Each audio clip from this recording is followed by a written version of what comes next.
Here is a way that you guys can get a steal every single game. Not kidding. I don't care what level you play at. You can get a steal every single game, okay?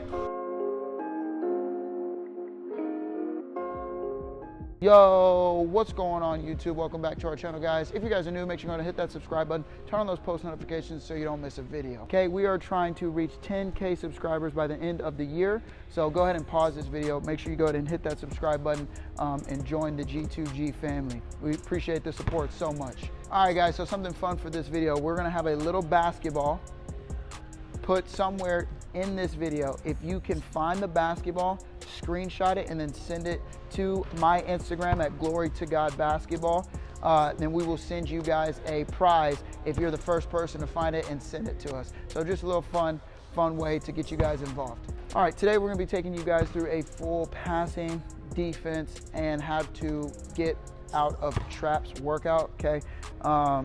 We saw down in the comments that this is something that you guys asked for, so we're just gonna combine these and make it into one big workout for you guys. So sit back and enjoy.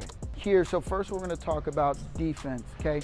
Defense is, usually neglected in training, so I'm glad that you guys are asking questions about how to become a good defender. It shows that you guys really care about being an all-around better basketball player, and that's awesome to see, okay?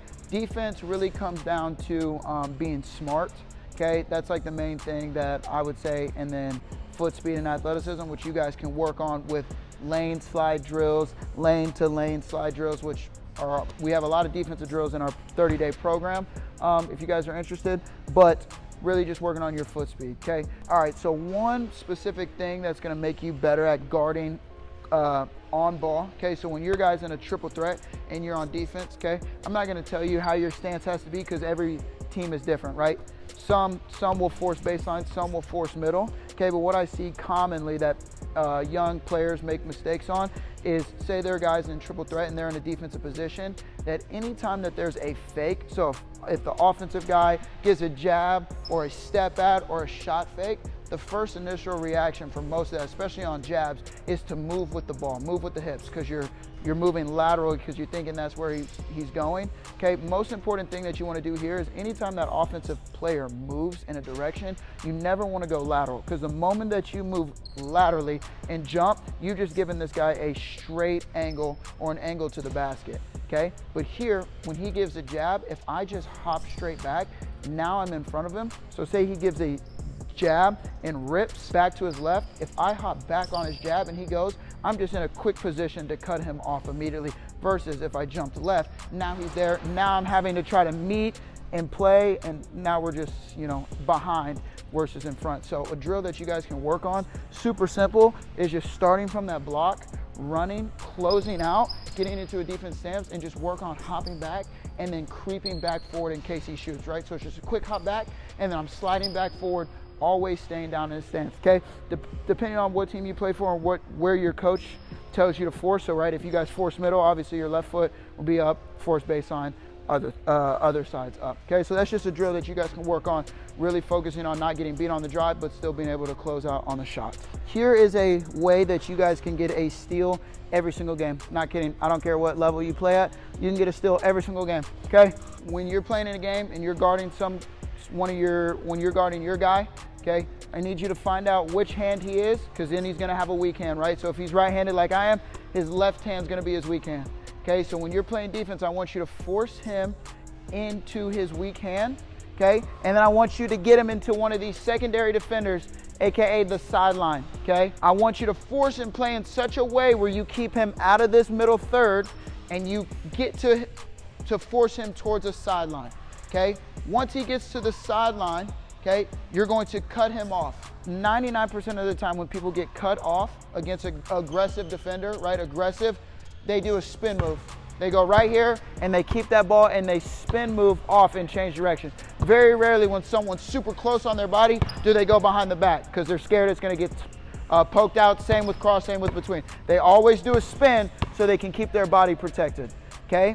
From here, all we're going to do is we're gonna know that they're gonna spin. We're trying to bait them into spinning. We don't want them to do it behind the back. We don't want them to do it. We're gonna try to make them spin. So as we slide here and he does his spin, I'm gonna grab that inside hip, and as he turns his body, I'm going to release around, and as he's putting it back to that right hand, I'm gonna tip that ball back out that way and get a layup. I promise this will be a steal. So as he goes here and he spins, this is when you grab this hip and he spins, right? He's just let that ball go. You're gonna tap that ball, he's gonna go like this, and that ball is gonna be taken out of his hands for a layup.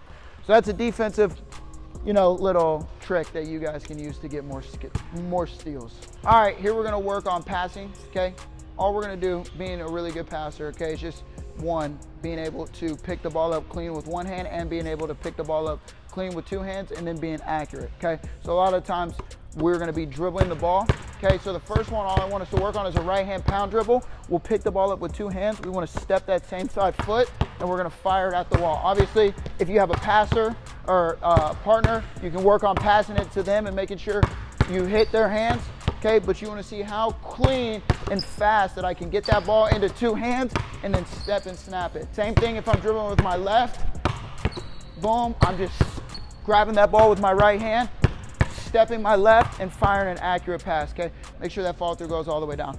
Now I wanna do the same thing, but one hand. I don't wanna touch it with my left. So I'm here, stepping that right short and quick, and I'm firing a pass with one hand, okay? Really good, especially for point guards, to be able to go straight from a dribble to a pass. From here, I wanna work on, okay, as you can see, I was doing just normal pounds. Now I want you to do the same series, but I want you to do a move in between. Okay, so a cross, a between, a behind, and an in and out. So I won't go over much, but pounds, cross, step and pass, pound, cross, step and pass, pound between, step pass, pound between, step and pass.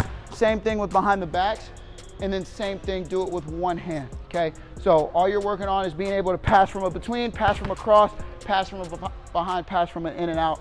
You just want to be able to be accurate off a dribble, get right into that pass, putting two hands on it, putting one hand on it. Okay, now we're going to work here on a couple passes, especially if you're a guard, that you're going to have in your game, okay? One is a pocket pass, right? So you're coming off a ball screen, being able to take that ball from your pocket, your hip, kind of go under the defender's hands, one bounce right to your roller. So all we're gonna work on here is a between the legs and then straight pocket pass. As you can see, I'm bringing that ball from my pocket, straight down, hopping it up, boom, two, pocket, boom. You can mix up your move, get into that clean pocket pass, okay? It'll be the same thing on the other side. Okay, next we're gonna work on a hook. So same thing coming off a ball screen. When you get, this is often a throwback to that fill-up guy, right? We're throwing it back to him. So we've got to be able to get this ball up over our heads and hook it straight down, boom. So same thing, any move you want, hooking that ball straight down at a target, okay? Same thing with the left hand. As you can see, I'm bringing that ball straight above my head and snapping it right back down. Okay, this is what's considered a hook pass. Then obviously, again, you got a big guy that can shoot, right? Or a four-man that can shoot a stretch four. Okay, you're coming off that ball screen. You got to be able to make that behind the back pass right back to the pop guy. So same thing, we'll work our handle here, and then we're behind the back bounce pass, working on being accurate, staying low, right off our dribble. Okay, depending upon how advanced you are, you can also do this with two hands, so you can make your move, grab it, then go into a bounce pass. But if you're more advanced, just go straight off the dribble, don't touch it. All right, thank you guys so much for watching our video. We appreciate the support. If you guys liked it, go ahead and leave a thumbs up and comment down below which video you guys want to see next. Again, look for that little tiny basketball. I know that's fun, but hope you guys will check out the next video. We'll see you guys there.